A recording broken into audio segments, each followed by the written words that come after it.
Hello and welcome to this week's HDS Focus podcast. In this episode, we interviewed Kelly Chiccitt, who's been with HDS since 2003. Kelly is truly successful in the industry, and she's seen many changes throughout her years.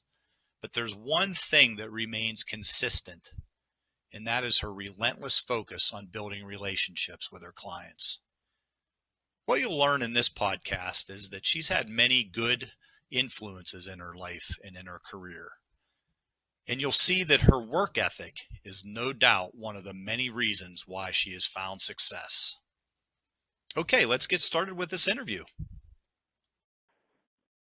As we all know, our mantra for the year is all about focus, and our meetings that we had in Las Vegas, and we broke it down individually, and we came up with some really good sales topics. And one of the topics that we talked about was, just in general, that we wanted to learn more about each other and how we take our days and turn them into success. So this week, as a part of our HDS Focus podcast, we're going to talk to Kelly Chiccitt. And, Kelly's been with the company. How long now, Kelly, have you been with the company? Since, let's see, 2003. 2003. Yeah. So 17 years. I think it's this May or April 2003. Yeah, excellent. So tell us a little bit about yourself and how you got involved in this business and maybe where you grew up and all those types of things for the people that do not know. Okay. Well, good morning, everybody. I'll start off by learning a little bit about me, about where I grew up, because I think it'll be a surprise to some people. I grew up in Barton, Ohio, which is outside of St. Clairsville, Ohio, on a farm. As a kid, it was a great place to grow up because I lived next to all my cousins. My grandmother and grandfather came over here from Hungary. They settled in Akron, Ohio, before they moved and bought a 35-acre working farm in a small mining town. My father had 7 brothers and sisters. They lived on a farm, and what ended up happening when all of them became adults, my grandmother gave each sibling, there were 7 of them, 5 acres of land. Well, my father and his 3 brothers decided they were all going to build on the land. So we had our kind of own little cul-de-sac on a 35-acre farm, which was pretty funny. It made my childhood a blank canvas of fun all the time with outdoor activities and adventures and things of that sort. My dad ran like an industrial roofing company, and my mother was a homemaker until we all went to school, and then she went to a bank to work. I have a sister, Stephanie, in Columbus, Ohio, that's 2 years younger than me, and a brother, John, that's in Frederick, Maryland, that's 3 years younger than me. And everybody is a professional, and we were all like the first siblings really to go to college in my dad's family, which was a big accomplishment from him. I will be married 20 years this July to the love of my life, Matthew, that I know you're not supposed to meet your soulmate at a bar, but I ended up meeting my husband at Jack's Bar on the South Side during the Stanley Cup playoffs. We crossed paths at a jukebox, and the romance began. We've been there ever since, together. I wonder how many romances have started at that same jukebox too, by the way. I don't know. Jack's Bar is open 365 days a year, so that's their claim to fame. We have a son, Anthony, who's 18. He's our pride and joy. He'll be attending Robert Morris University this fall to study business sports management and play football. And I'm really embedded in the community that I live in, Bethel Park. My husband grew up there, but it's become my home. I think another really thing that's important to know about me is that I went to Catholic school for all 12 years. You know, Catholic schools in some cities, like here in Pittsburgh, they're larger schools. Back where I grew up, I mean, I went to a school that had 20 to 25 people, period, in your class. You know, and then when I got to high school, I had 100 people, and I thought that that was just like the largest place to go, and it ended up it was still small too. You know, I guess it was there I developed my passion for athletics, sports, and actually people. You know, it led me to go to college. It developed me to keep my work ethic that a Catholic school gave me. I definitely, you know, liked the discipline that was there, and I think it groomed me to be who I am today.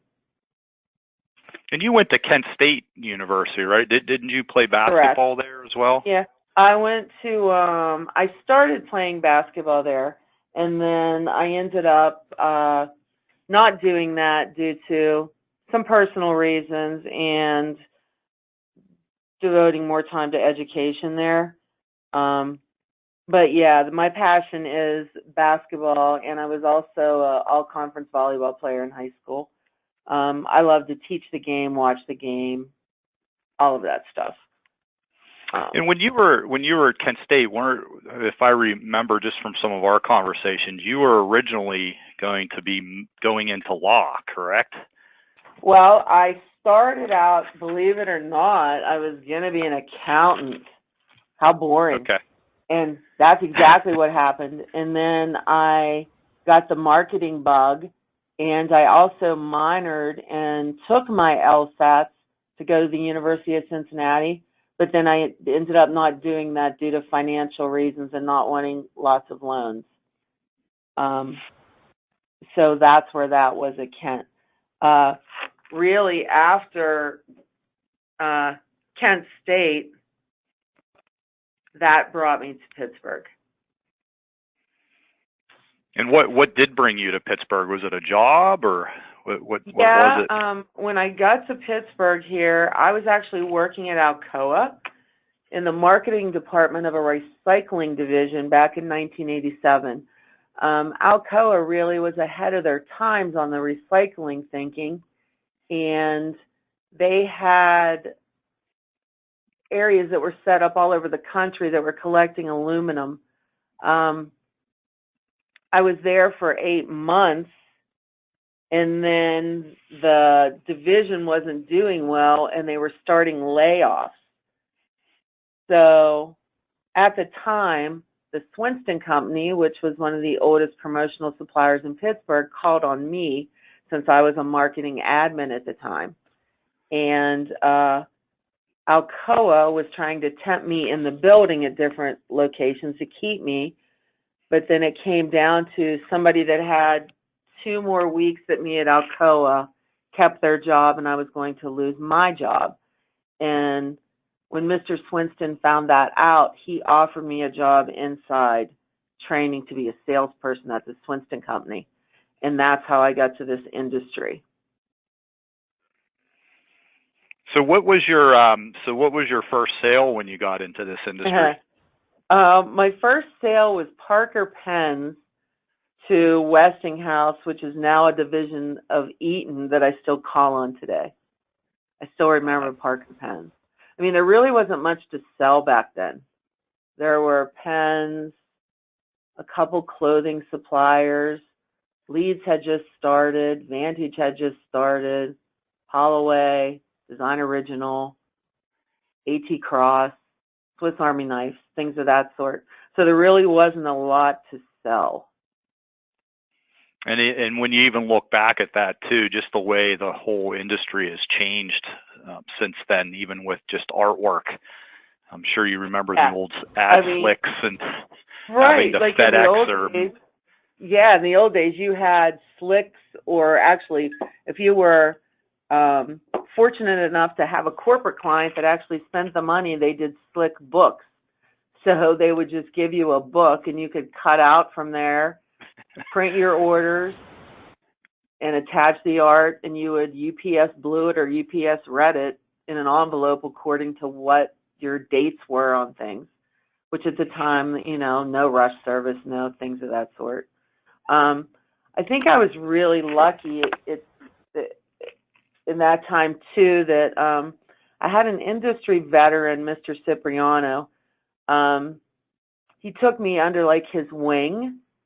I spent time with him on the road, and I got to learn how to, listen to clients. And I think the biggest thing he taught me was how to conduct meetings with, like, corporate customers. What you do, what you ask for, how listening is so important, how to entertain even, and how to improve all the time with your customers and how to keep asking those questions. One of the greatest things he taught me was not to be afraid to ask questions, which I think is a really big thing to learn in this industry, is to not be afraid just to ask. Absolutely. So how did you end up at HDS? So when I was at the Swinston Company, that got bought out by Newton Manufacturing, and I went there. And Newton Manufacturing and myself just weren't like a really good mesh. They were a little slow for my way of thinking and selling in the industry. So at that time, Wood Associates was an up-and-coming company out of Silicon Valley. They are now brand Via. They were looking for somebody in Pittsburgh. And at the time in Pittsburgh, I had known Howard. We were actually competitors in a lot of clients and things of that sort. But at the moment, Howard was getting his feet going and doing really well, but still didn't have a lot of stuff going on for program business. So I ended up going to Wood Associates and told Howard that if he ever, when he gets to that point with the technology and things like that, I would come here and work here. And Wood Associates had decided they were going to go public. That didn't work. And they were getting ready to, sell off divisions. Probably 15 minutes after I found out, Howard already knew it and called me. So that's the, the entrepreneurial, mind of Howard. And at that point, I told Howard, yes, I would come and work here. So that's how I got here. We had been friends all that time. We were in the same kind of circles of people and always kept in touch. So that all ended up working out, and that's how I got to HDS. Oh, great. So in all the years that you've been here, 17. I mean, I'm sure it's going very, very fast. What are some of the daily habits that you've followed or that you have that attribute to your success? I mean, I think the daily stuff of organizing your day, really, even before we had systems like the Facila system and things like that, now I was still getting up and looking at my email, logging onto a computer. I always had a computer at home. That was something. At that time, though, I would be keeping my own notes compared to what were on your system and things because in the beginning, none of that stuff was attached together. You would do a lot of that organization yourself, but I would always wake up, check on my computer, see what jobs we're supposed to be delivering, red flag items, things I needed to take care of. If I didn't finish anything from the day before, I'd always review all that and make sure things were running smoothly. I always been the kind of person that I like morning appointments, so I would always like to do appointments before I even came into the office. I think that's just me and how I organized my day. Because if I got my appointments over, number one, I could come in, follow up on them, and then start on quoting and phone messages and things of that sort. So that's really how I've always operated. And so, what are some of the roadblocks that you're facing in today's business environment? I would think, for me right now, it's trying to get, landing that online program. I've had them in the past, and unfortunately I lost some of them for, reasons that at the time, were appropriate there when the first stuff happened with mixing of promo and office products together, and then technology and things of that sort. So I think right now my biggest roadblocks are, my last 2 RFPs, we came in second. So it's like just getting back over that hump to get that program again to get me to the levels I want to be at. I try to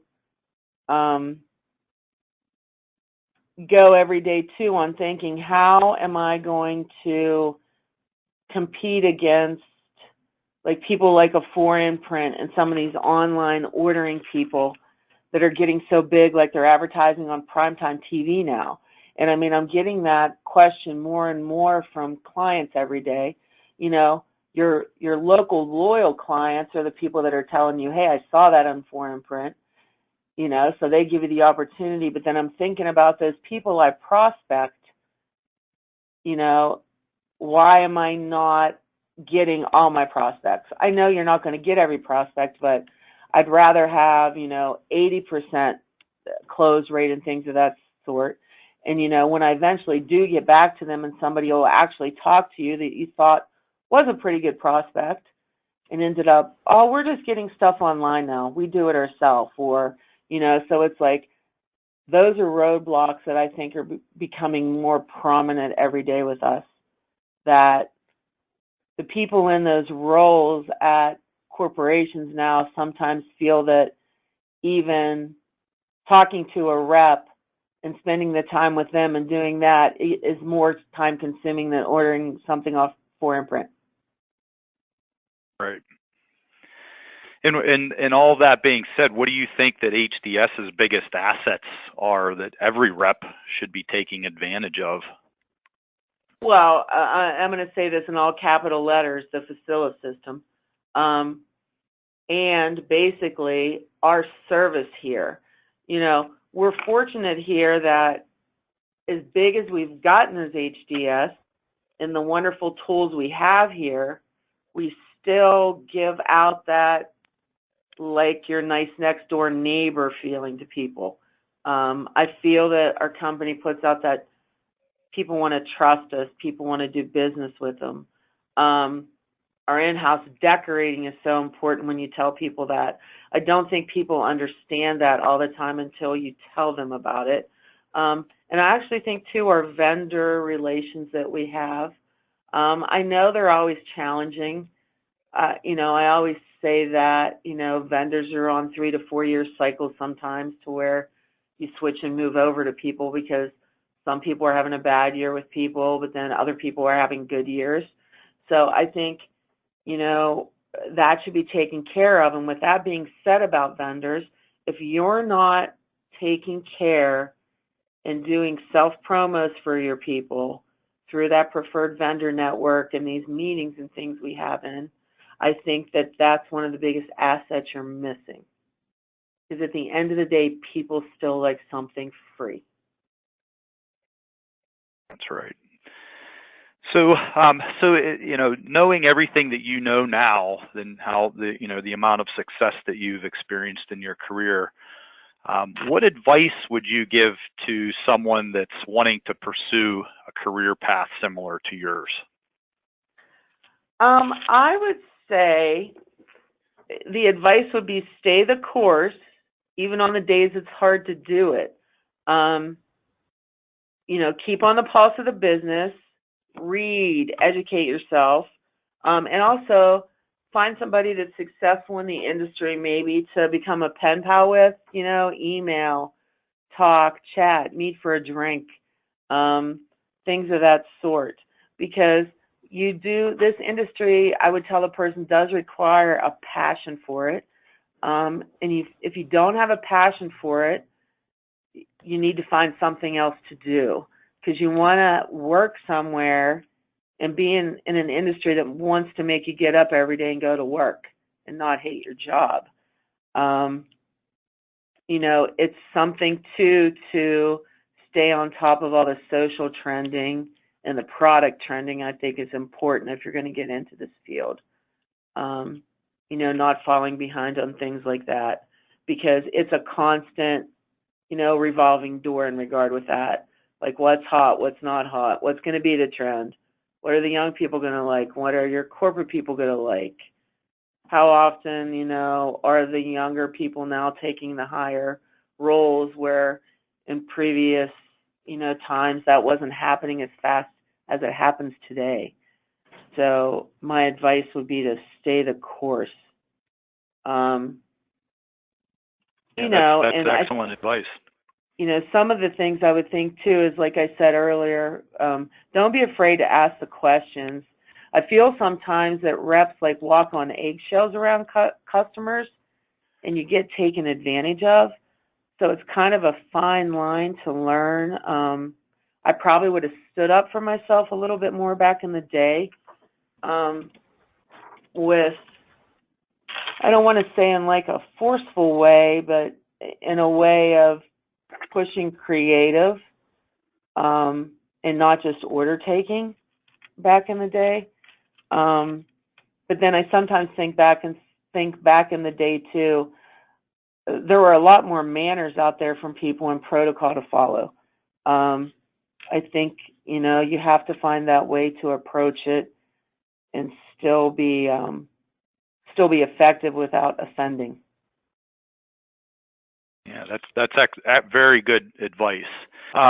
Kelly, great job. I appreciate everything that you do for HDS, and the amount of experience that you bring to the table for HDS is phenomenal. And I've enjoyed our personal relationship that we've gotten to know each other over the years, and glad you're on my team and I'm on your team.